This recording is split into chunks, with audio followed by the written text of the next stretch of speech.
My dream was to build a model for sustainable living, and I did it with our native village. And then as a next step, I wrote a book about it to ensure that all the learning that we gained in our native village was embedded somewhere for everybody to read long after our native village is gone and I am gone. Ladies and gentlemen, Green Dreams.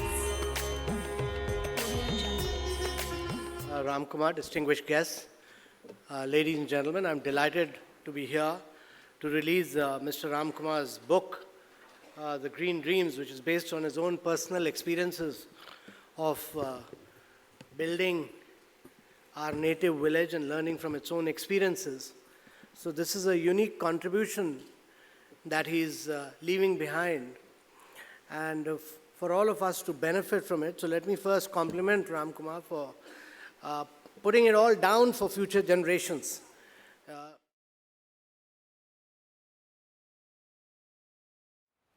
So in our native village, when I set out building our native village, my focus was on the 5 pillars of sustainability: energy, water, waste management, architecture, and the food and supply chain. So from an energy perspective, we have solar panels and a windmill, where at one time we used to generate about 70% of our electricity ourselves, and all the electricity that was generated was stored in a huge bank of batteries. We also had a biogas generator, where using biogas we used to generate electricity, but that was short-lived. But our dependence was more on solar and the windmill. So about 70% of our electricity we used to generate using solar and windmills, and my biogas plant eventually came down to about 50%.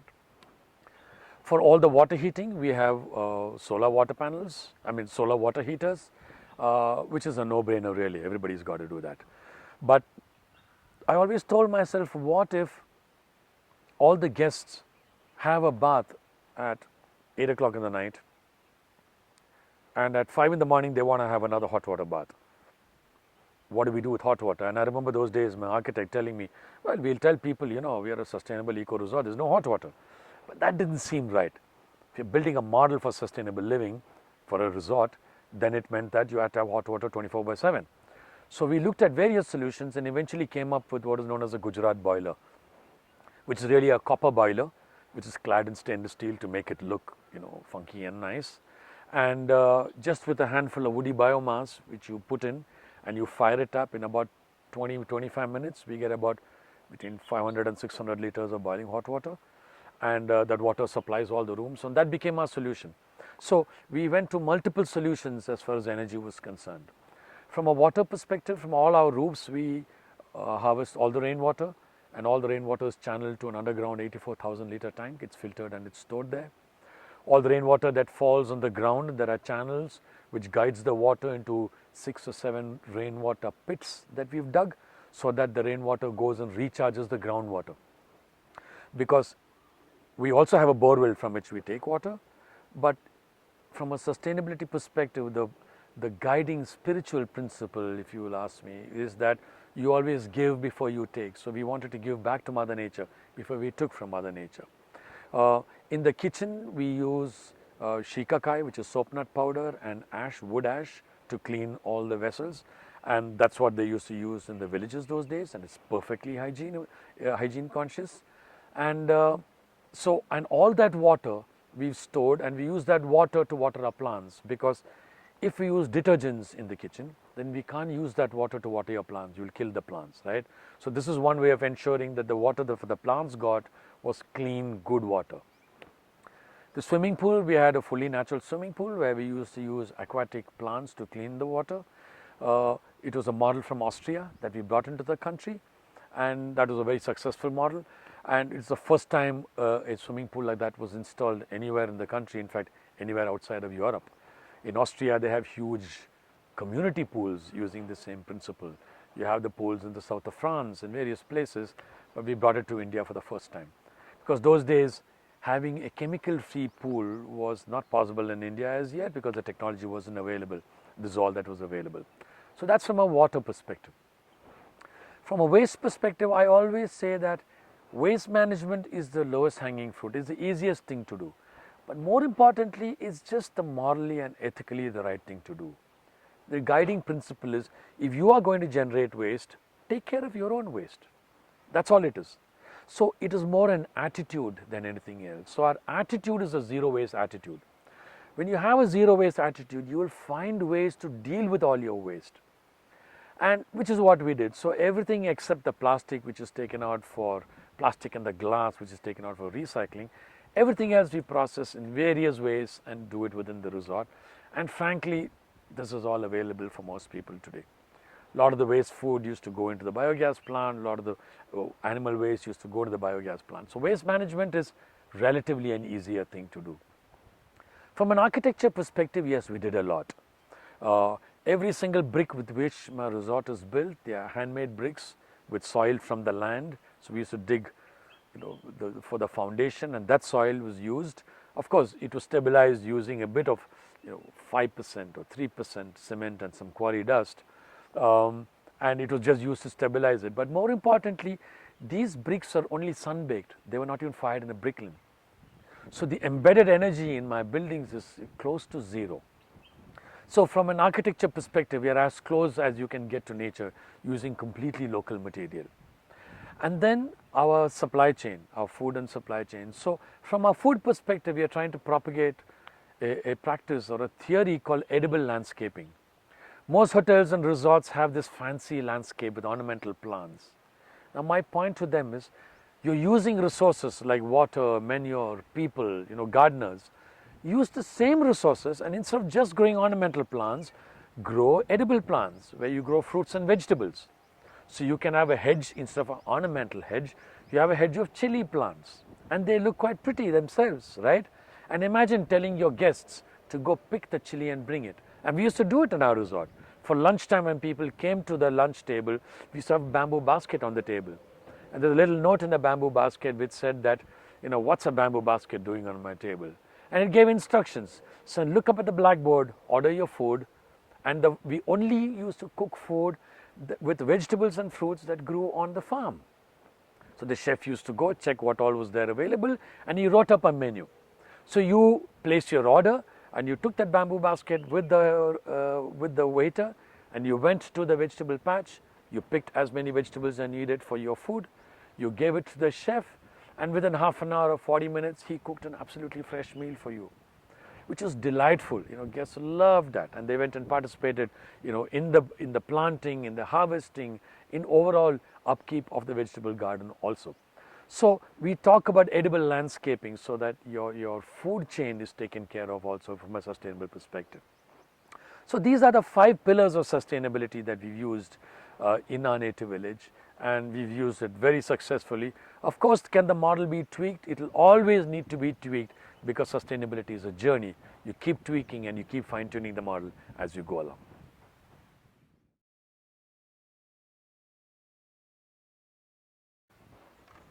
But there are various influences that came my way for me to take this path.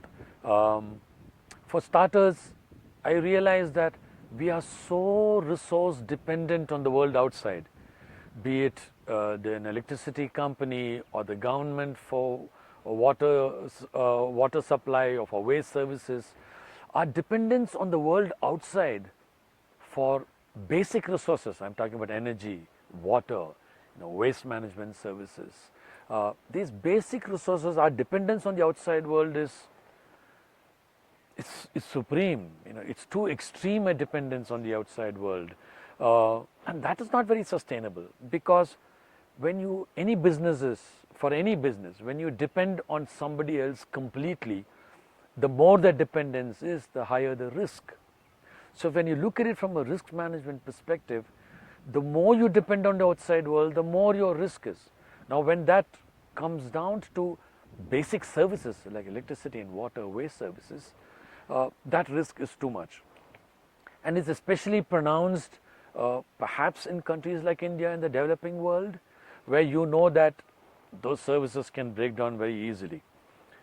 Now, the answer to that, a lot of people say, is that's why we have diesel generators and water tankers. But how sustainable is that?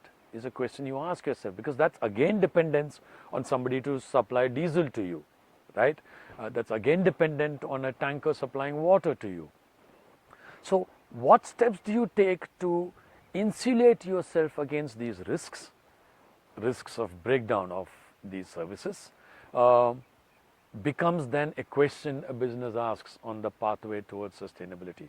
So these were questions that I asked because we had seen instances of these breakdown of supplies to various quarters of society. Specifically, I saw it in the instance of the farmer in India, in the rural space where they don't have resources which people get in the urban space. That's when I was motivated and inspired to look at what is it that businesses can do to remain sustainable.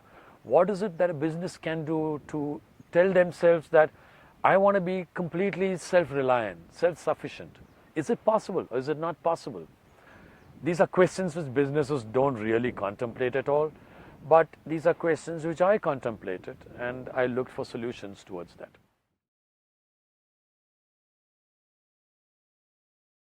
The whole concept of sustainability was something that has been ignored for all these years, which is the reason why everybody is going down the path of an obviously unsustainable business environment. So sustainability as defined by the United Nations Sustainable Development Goals is an important component for every business. Even sheerly from a economic commercial perspective, for a business to be sustainable, one has to follow various steps, and this is something that business leaders do need to start to comprehend, start to implement, because it's going to be the difference between success and failures for a lot of categories. Now very few people contemplate sustainability now. They look at profitability, they look at growth, but overall sustainability, which envelops not only commercial, financial, economic sustainability, it also looks at social sustainability, cultural sustainability, environmental sustainability. Are all these components coming into play within your business is something that has not been contemplated. And so it's a very important concept. It's not a modern concept. It's a concept that should have been in play for a long time now, but it hasn't been. But the time has come now.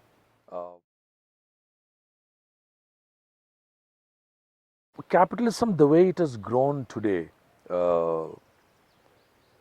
it's become obvious that it is not sustainable. Growth and profits is the hallmark of any capitalistic business, not to take away from that. But if that growth in capital is in an unsustainable manner, that doesn't work. Which is the reason why businesses need to start to look at sustainability as a concept. Until now, the only focus was on growing 20%, 30%. Anything less than that is not acceptable. Now, while that growth is an objective, is an ambition that businesses can still hold on to, if they ignore the other aspects, which is social aspects, environmental aspects and cultural aspects, then they are likely to hit a roadblock, like it's happening to many businesses around the world today. And only when that roadblock hits you is when you will realize that, oh my God, something has gone wrong. I'll give a simple example: social issues. When we talk about our people, staff that are employed, we have human resources departments which look at human resource issues. It's very specific to what one needs as far as that particular business is concerned, what they can deliver to that particular business. In a sustainable model, you expand that a little more and you look at that person as a human being who has a family, who lives in society, who have a certain contribution to make, not only to your business, but to his own environment and his own ecosystem too. The moment you expand that view, you will start to be able to treat that individual very differently. You'll start to understand what are the motivations of that individual. And therefore, the way one looks at that individual itself will shift. And when you expand that horizon as far as that one particular individual is concerned, you start to realize that it's a much more sustainable way in looking at the relationship of that individual with the company and the company to that individual. That's from a staff perspective. If you take it to a next ring, the society around that particular business, wherever that business exists, we don't live in an island. our offices, spaces, hotels, resorts, whatever it is, there are people living around. There is a society around that. How much are you impacting? That society around you starts to make a big difference. For example, if it's a hotel or a resort and they are, a resident in a particular locality, be it the urban or a rural setting, and it's always known that, resorts tend to consume a lot of resources. If the society around realizes that this particular resort is consuming resources which are disproportionate, therefore, if they are being denied some of the resources, then there's likely to be a backlash, and it has happened on multiple instances in the hospitality industry in specific. The same thing can happen to any industry. If you draw resources which are disproportionate to what resources are consumed by the society around you where you exist, then that is going to pose a challenge. So these are things that one starts to look at, or one needs to start to look at from a sustainability perspective. It's obvious that when you start looking at this, you'll broaden your horizon in the sheer sustainability aspects. You'll broaden it, and you'll start to embrace aspects which are not just related to you, your business, your profits. You'll start to embrace your ecosystem around you. And the same thing goes for environmental issues, right? You'll start to realize that from an energy, water, waste, your fauna, flora around you, how can you embrace all that and make all that part of a sustainable business model? Lots of companies, for example, need to start to look to appoint chief sustainability officers. There are a few companies in the world who are starting to do that. Apple has one, Procter & Gamble has one. All companies need to start to look at sustainability officers to govern the way they function, to write policies. I would imagine that initially companies will perhaps hire, a consultant chief sustainability officer, but that is something that they need to do, consultant or permanent. They need to start to write policies into their functioning on sustainability, because it's a question of time before legislation kicks in, before legislation starts to tell companies and everybody, you're emitting too much of carbon, you've got to pay a carbon tax or cutback. So before legislation comes in, I tell companies, take the high ground and go beyond compliance. Ensure that you are going way beyond compliance, but for that, you need to start to plan it now. Most companies plan for the future. They do a 5-year plan, 7-year plan. But I'm saying now you need to do like a 20-year plan for sustainability. And that's a long-term plan to ensure that you have sustainable principles, practices, and processes within the DNA of your company. And once you start to do that, everything will become much easier. While you need to focus on your core areas of your business, this is something that is important, not urgent as yet, but is bound to get urgent very quickly. So everybody needs to look at it, needs to acknowledge it, and start to plan for it for the future. So there are a lot of these gaps in the knowledge, and I hope to be able to help people, guide them and advise them towards plugging these gaps and moving forward in a manner where, we live in a far more equitable world compared to where we are living in today.